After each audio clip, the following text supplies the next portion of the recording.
Hello mga kakusina! Ako po ulit, si Ate Angel ng Kusina ni Angel. And for today's video, gagawa po tayo ng dessert recipe na gamit ay mangga. So yung binibili kong mangga, ganito siyang klase.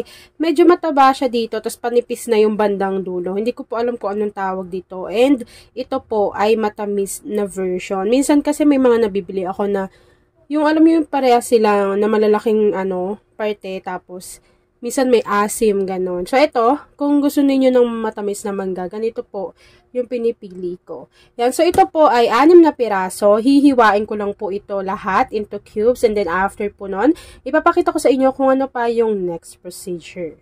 So, ayan mga kakusina, para mas mabilis po natin na matanggal yung laman dito sa ating mangga, gamit lang kayo ng baso. Tapos, islide nyo na lang yan dito. Ayan, tas yan na yung mangga. Kung naisip ninyo na itatapon yung buto, hindi po kasi magilid-gilid nun, kukunin ko din, tas hihiwain ko din po. At ayan na mga kakusina, kapag nahiwa na po natin yung ating mangga ng ganito kaliliit, set aside muna natin to bago ready na po tayo ng ating mixing bowl dahil doon natin pagsasama-samahin yung iba pang mga ingredients. After natin ma-set aside yung hiniwa natin na mangga sa isang mixing bowl, kakailanganin natin dito ng 2 lata ng all-purpose cream na meron tig 370 ml and ito po ay naka-chilled overnight. So, ilagay lang natin to dito lahat.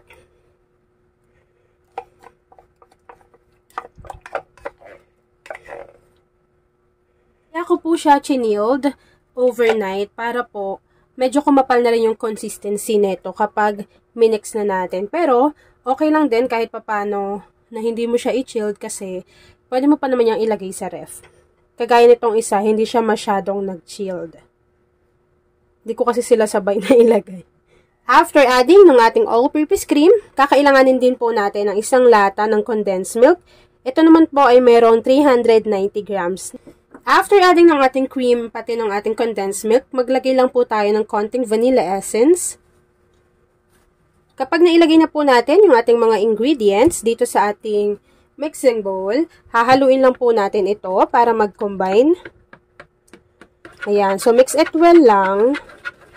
Siguro nga since hindi naman siya ganun, sobrang kapal ng consistency niya. Baka sa measuring cups ko na lang siya ilagay mamaya. Para salin lang ako ng salin. So, ako, tinransfer ko lang dito para mamaya mabilis ko lang siyang mailagay doon sa lagayan na gagamitin natin. Ipapakita ko sa inyo yun kasi ang ganda. Ayan, so para sa ating recipe for today, gagamit po tayo ng ganitong klase ng lagayan. Kung mapapansin niyo mas manipis po iyan. Ayan o. Kaya kitang-kita kung ano yung ilalagay ninyo sa loob. Kaya sana maayos natin yung pagle-layer nito mamaya dito sa ating lagayan. Ayan, so nag-order ako neto sa online. Kung gusto ninyo na makabili ng ganyan, kung gusto niyo lang din naman, message niyo lang ako. Ayan. So, PM niyo lang ako sa ating Facebook page. Yan yung ganda talaga nito. Kung gusto niyo lang din siyang ipang-business, ganun. Ayan o. Diba kitang-kita yung kamay ko dyan. Ayan. So, ready na tayo sa pag-assemble. Assemble ng ating recipe. Kakailanganin muna natin maglagay ng crushed graham. Ayan. So, ilagay lang natin to dito sa lagayan. Siguro po ako, 1 tablespoon lang yung ilalagay ko dyan. Bawat isa. Tapos, i-ready nyo na yung mangga na hiniwa natin kanina. Maglagay lang din tayo dyan sa ilalim. Ayan. Tansya-tansyahin nyo na lang yung dami. After nyan, maglalagay naman tayo ng cream. Konti-konti lang muna. Yan. Bale, ang gagawin natin dito is pagle-layer. Para lang din kakaiba na siya, diba? Kapag if ever na ibe-business ninyo, o kaya gagamitin nyo lang sa Christmas. Ayan. Yan. So, mas better talaga kung makapal yung consistency ng inyong cream. Kasi po, hindi siya ganyan medyo runny.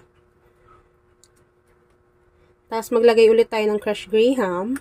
Tapos, susundan ulit natin yan ng mangga. Sino po sa inyo ang dessert lover at mango lover? Say hi, Angel, sa ating comment box section. So, dito, medyo dadamihan ko naman. After nun, maglagay ulit tayo ng cream.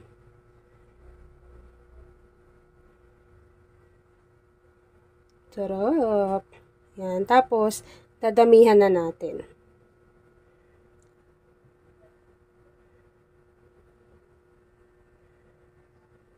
Mga kakusina, in case nag-double yung volume ng inyong cream, ang makikita nyong layer dyan, diba, yung inyong crushed graham, mango, tapos yung cream natin. Kaya lang dito kasi, since medyo malabnaw yung ating cream mixture, kaya konti lang yung pagka-visible ng mango. After nun, maglagay na ulit tayo ng pang-finale na ating mangga sa ibabaw ng ating cream.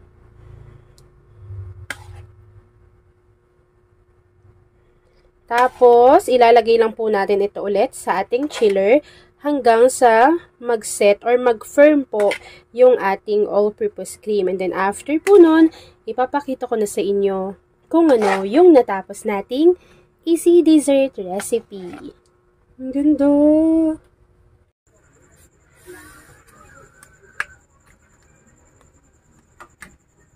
Kapag mas matagal nyo siyang inilagay sa inyong chiller, mas makapal yung consistency niyan. Mas firm na firm.